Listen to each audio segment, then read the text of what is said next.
Hey, welcome to Tutorial Lore. This video explains Ford Edge Check transmission fluid and discusses why a message, reminder, or concern related to transmission fluid levels may appear or become relevant during ownership. Transmission fluid plays a critical role in lubrication, cooling, and proper gear operation, and its condition can directly affect how the transmission performs. Transmission designs and fluid monitoring methods can vary by model year and drivetrain configuration, so this topic may not apply in the same way to every Ford Edge.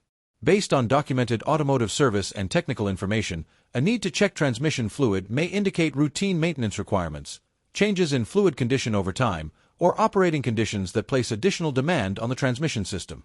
In some cases, mileage accumulation, driving patterns, towing usage, or temperature-related factors could be a potential contributing factor.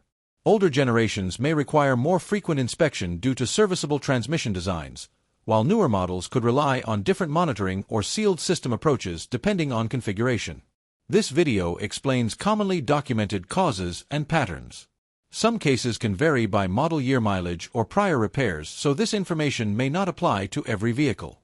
A certified mechanic or dealership should be consulted for vehicle-specific diagnosis. Possible solutions generally involve confirming whether transmission fluid inspection is part of scheduled maintenance for the specific model year and transmission type. Proper evaluation can help determine whether fluid condition remains within normal specifications or if further service is required to support long-term transmission operation. In summary, checking transmission fluid on a Ford Edge can be associated with maintenance intervals, driving conditions, and transmission design differences. Accurate information based on the exact model year and configuration is essential to avoid unnecessary concerns or missed service needs. If you do not understand something or have any questions, leave a comment below. This is not a commercial or paid promotion, but an informational video. If you have any copyright concerns or inquiries, refer to description for email.